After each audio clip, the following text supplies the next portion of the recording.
Prime Minister Benjamin Netanyahu made his case to the public, explaining the cabinet decision to expand the war in Gaza. The issue has divided the Israeli public. Growing anti-war protests say the plan abandons the hostages, while far-right cabinet ministers are threatening to bring down the government, saying the Gaza plan does not go far enough.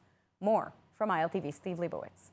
Prime Minister Netanyahu says his plan is to win the war in Gaza and explains how it will look when the war is won. The war can end tomorrow if Gaza, or rather if Hamas, lays down its arms and releases all the remaining hostages. Gaza will be demilitarized. Israel will have overriding security responsibility. A security zone will be established on Gaza's border with Israel to prevent future terrorist incursions. A civilian administration will be established in Gaza that will seek to live in peace with Israel. Using a chart, the Prime Minister explained the 5 Israeli requirements for the war to end. 5 principles for concluding the war. 1, Hamas disarmed. 2nd, all hostages freed. 3rd, Gaza demilitarized. 4th, Israel has overriding security control. And 5, non-Israeli peaceful civilian administration. The Prime Minister explained that Israel has no choice but to expand the Gaza offensive, not to occupy Gaza, but to liberate it from Hamas. Given Hamas's refusal to lay down its arms, Israel has no choice but to finish the job and complete the defeat of Hamas. Israel's Security Cabinet instructed the IDF to dismantle the 2 remaining Hamas strongholds in Gaza City and the central camps. Contrary to false claims, this is the best way to end the war and the best way to end it speedily. Netanyahu insisted that he wants the war to end as soon as the mission is accomplished and that returning live Israeli hostages remains a top priority. I don't want to prolong the war, I want to end the war. And I think the other suggestions would have prolonged it. We may have gotten maybe a dripping of hostages, even though Hamas showed no willingness to do that. And then they just go on and on and on, and we'd have this endless. Unless you are willing to just say, Israel, capitulate, go out. And even then, I don't think we'll get all the hostages. And if we capitulate, it means that Hamas will rearm, regroup, and carry out all the threats that it openly professes every day, by the way. Every day they say, we're going to do the October 7th massacre again and again. The IDF confirmed that it targeted and killed the head of a Hamas terror cell who had a second identity as a reporter for the Qatari-based Al Jazeera television. It's day 675 of the war in Gaza, and the IDF has largely paused as it plans the next phase of the war. ILTV's Devo Klein has more. 28-year-old Anas al-Sharif posted reports for Qatari broadcaster Al Jazeera until moments before his death. The army says he was a Hamas terror cell leader involved in firing rockets at Israel. He was killed in an IDF airstrike alongside 3 other alleged Al Jazeera employees in a tent outside Shifa Hospital in Gaza City. Elsewhere in Gaza, the IDF destroyed a rocket launch complex in Gaza City, Sajaiya neighborhood, which had launched 2 rockets toward Israeli territory only hours earlier. One of the rockets impacted a barn in the Sdot Negev region. As the IDF prepared for the expanded operation in Gaza City, IDF Chief of Staff Eyal Zamir said the operation to take over Gaza will lead to the call-up of reservists, but did not indicate just how many. Zamir said the Southern Command is using the time to properly plan the operation. The announcement came amid the backdrop of a large surprise drill held this week to test the readiness of the IDF on all fronts. Turning to the Gaza humanitarian front, where fuel and aid trucks are on the move from Egypt to Gaza through the Rafah crossing. The Egyptian Red Crescent said the trucks carried about 14,000 tons of aid have now entered since Israel agreed on July 27th to allow more aid to enter. Airdrops of aid are also continuing, this time from Italy. Italy joins other European and Arab nations who have been cooperating with Israel on airdrops, which are now ongoing. At the United Nations Security Council, Israel and the Palestinians clashed over the future of Gaza, offering 2 starkly different visions at an emergency session called to address Israel's plan to expand its military operations.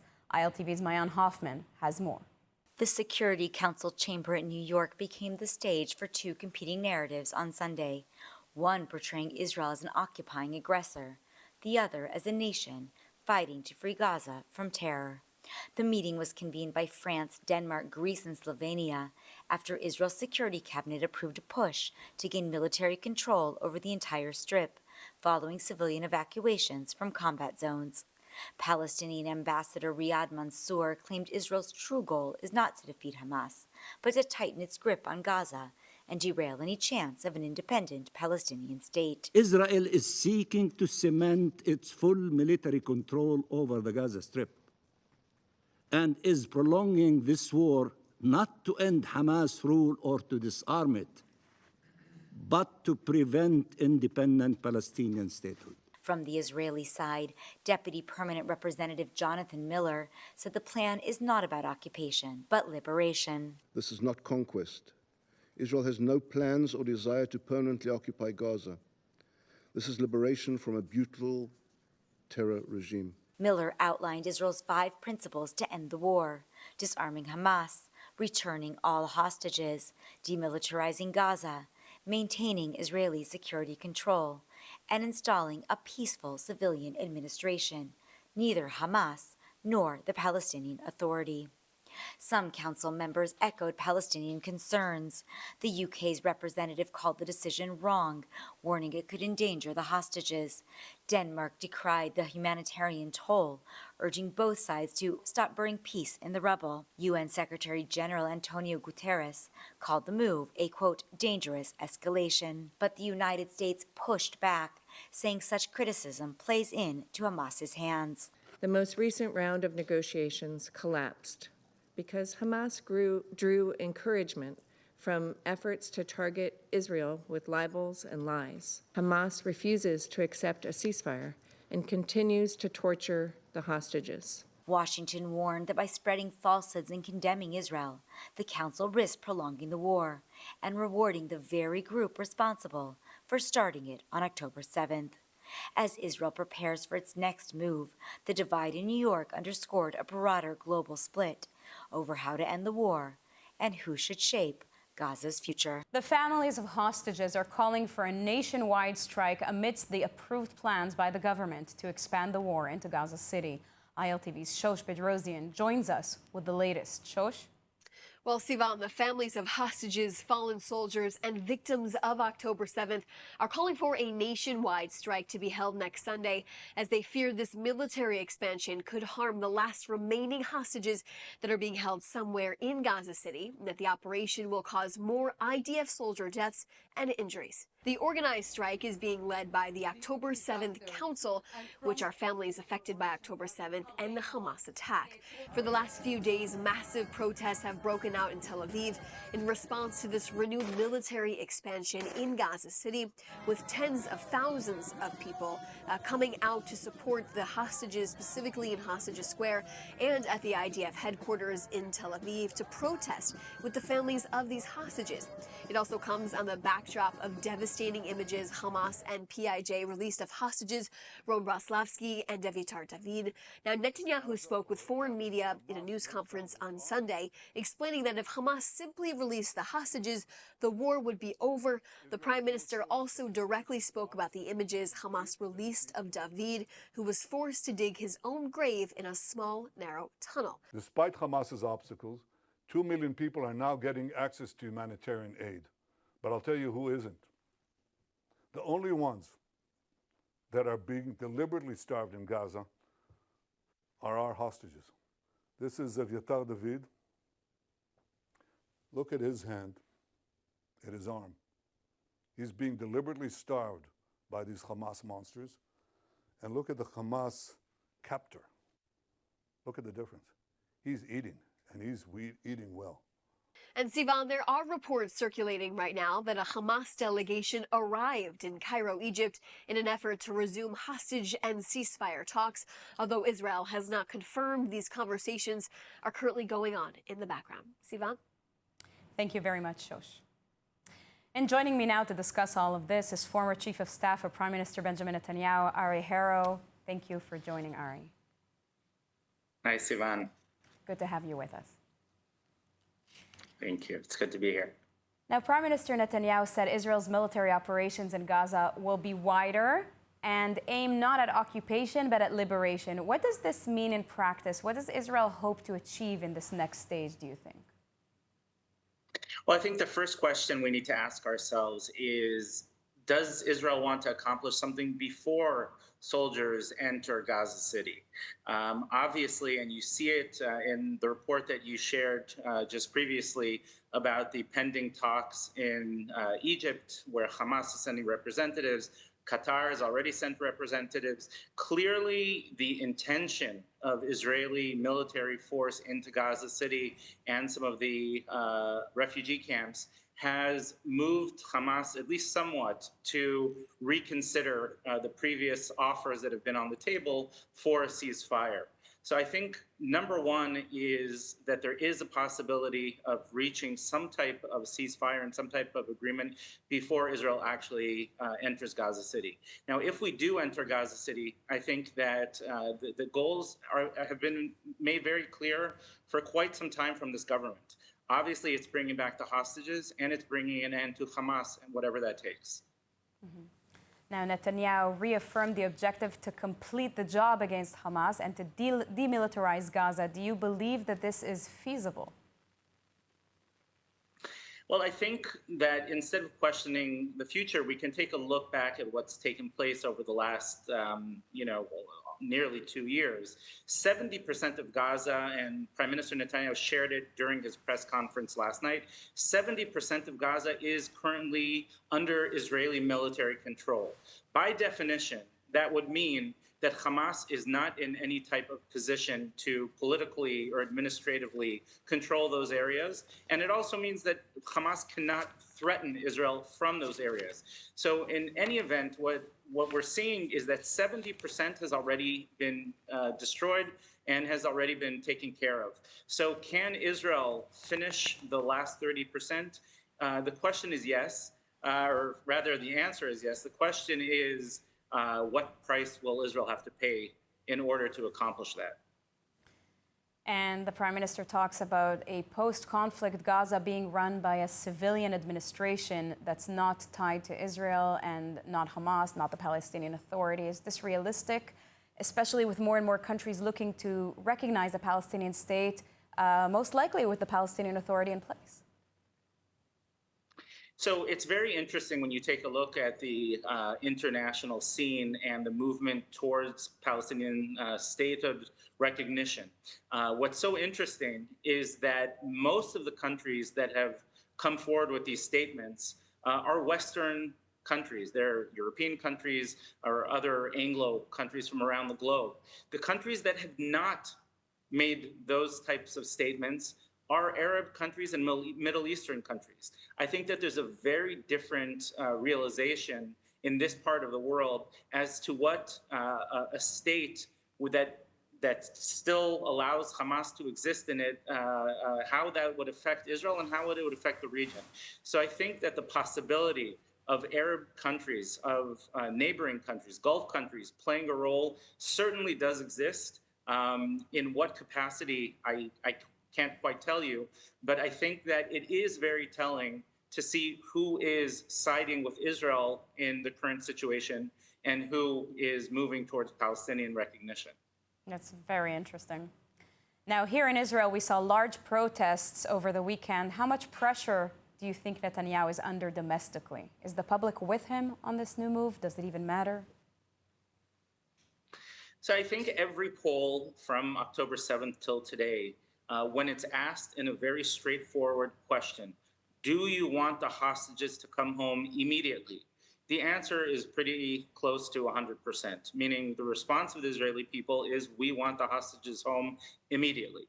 The divide really is what price do we have to pay in order to bring those home, number one. And number two is it even a realistic option? If you recall, just a few weeks ago, the President of the United States Special Envoy, Steve Witkoff, presented a plan that Qatar got behind, Egypt got behind, and Israel accepted, and Hamas turned it down. We have seen this play out over and over and over again, where Israel has agreed to make certain concessions, to pull back troops, and to release Palestinian terrorists in return for our hostages.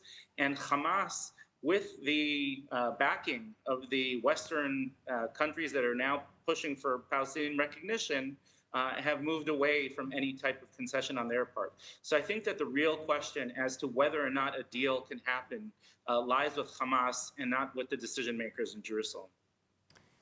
Thank you very much, Ari Harrow, former Chief of Staff for Prime Minister Netanyahu. Thanks, Ivan. We're excited to launch a series in partnership with Israel Bonds, one-on-one with Lidar Grave Lazi. Register now to access our premiere episode featuring guest Rawan Osman, a Lebanese-Syrian-German activist who transformed her past, shaped by extremism, into a future of bold empowerment. Join us Wednesday, August 20th at 1 p.m. Eastern Time. Scan the QR code on your screen to RSVP. This is a conversation you won't want to miss. The diplomatic avalanche is continuing. Australia has become the latest democracy to announce plans to recognize a Palestinian state, with New Zealand soon to follow. European members of the UN Security Council lined up to condemn the Israeli decision to expand military operations in Gaza, and Germany explained why it has stopped selling Israel arms. ILTV's Steve Leibowitz has more. Australian Prime Minister Albanese announced that Canberra will recognize Palestine at the 80th session of the UN General Assembly next month in New York. Australia followed similar announcements by France, Canada, and the UK over the past weeks. Israel has condemned the decisions, saying it will reward Hamas and is a reward for terror. Following the Australian announcement, New Zealand indicated it may follow suit. Today I can confirm that at the 80th session of the United Nations General Assembly in September, Australia will recognise the state of Palestine. Australia will recognise the right of the Palestinian people to a state of their own, predicated on the commitments Australia has received from the Palestinian Authority. We will work with the international community to make this right a reality. Meanwhile, the 5 European Union members at the UN Security Council issued a joint statement condemning Israel's decision to expand military operations in Gaza. And we are clear that Hamas must disarm and play no future role, no future part in the governance of Gaza, where the Palestinian Authority must have a central role. But this decision by the Israeli government will do nothing to secure the return of the hostages and risk further endangering their lives. And in Germany, following sharp criticism from Jerusalem, the foreign minister explained that his country remains a friend of Israel, but will not sell it arms because of the announced Gaza operation. Die Bundesregierung, die Bundesrepublik Deutschland steht seit 80 Jahren fest an der Seite Israels. Daran wird sich nichts ändern. Wir werden diesem Land auch weiterhelfen, sich zu verteidigen. Das haben wir ausgeweitet, aber wir können nicht Waffen liefern in einen Konflikt, der versucht wird, ausschließlich mit militärischen Mitteln jetzt gelöst zu werden, der Hunderttausende von zivilen Opfern fordern könnte, der eine Evakuierung der ganzen Stadt Gaza. And now ILTV is proud to partner with Blessed by Israel, a company that brings you extraordinary products handcrafted by the brave pioneers of Judea and Samaria. Every purchase supports their mission and strengthens Israel's heartland. Let's take a closer look at Blessed by Israel and how you can make a difference today. As the world moves to boycott Israel, the people working to restore life to the biblical heartland face daily challenges.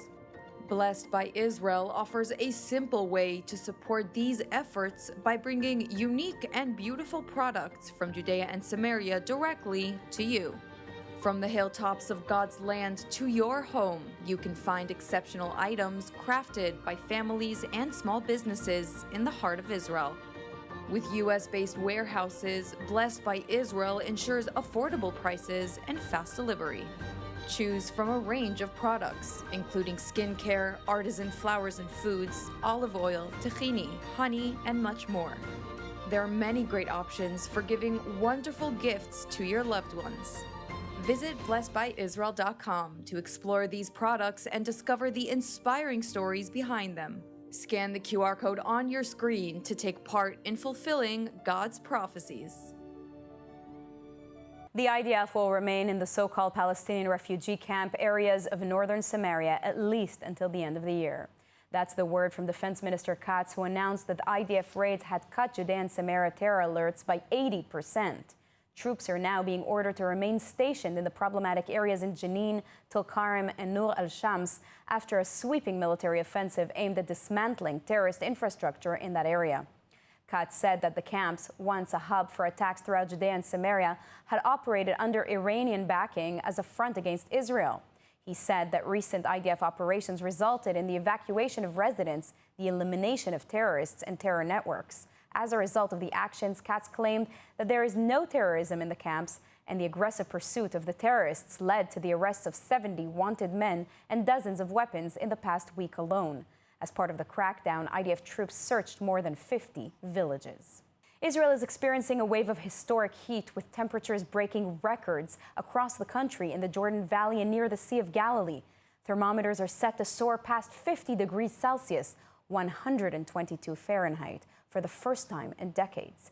The oppressive heat had already prompted police to shut down popular hiking trails, especially in the northern desert and Dead Sea region.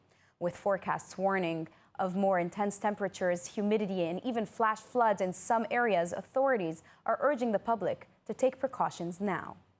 We're joined by Dr. Amos Porat, head of climate services at IMS, to make sense of all of this now. Thank you for joining.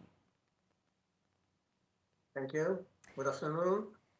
Good afternoon. What is driving the extreme weather we are seeing these days in Israel? Is it directly linked to climate change, or is this more of a rare once-in-a-blue-moon event? Well, it could be attributed to climate change.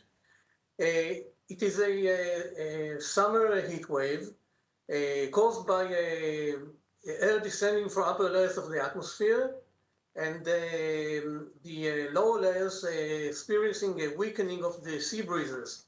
All this leads to a heat wave, and it occurs occasionally during the summer months. But the extremity of this event, this could be attributed to climate change, the global warming, with a long duration of the heat wave and the exceptional temperatures. Now, how long can we expect these weather conditions to last? It will last until the coming weekend, until Friday, when we'll start experiencing somewhat of a cooling, and Saturday will be more noticeable. So we will have something like 4 or 5 more days of this heat wave. Now, just quickly, are there any specific precautions that the public should be taking? Indeed, people should be careful and should avoid outdoor physical activity as much as possible, and stay in the cool and air-conditioned places. And if there are necessary activities, they should be done in morning or evening hours, and follow the guidelines of the authorities. Well, thank you very much, Dr. Amos Porat, head of climate services at IMS. Thank you. Thank you. And with that, let's take a look at the weather forecast. Clear skies and humid conditions are expected tonight in Israel, alongside hot temperatures that will reach lows of only 28 degrees Celsius or 82 degrees Fahrenheit. Then tomorrow, the heat wave continues. The sun will shine bright and temperatures will reach highs of 38 degrees Celsius or 100 degrees Fahrenheit. That's a wrap for today's news. For the latest updates from Israel on all your devices, be sure to follow our ILTV channels and our new live channel. You can also catch us on Screen IL with 24/7 live coverage. Stay informed with the latest news straight from the heart of Israel. I'm Sivan Raviv. Be well, be safe, and thank you so much for watching.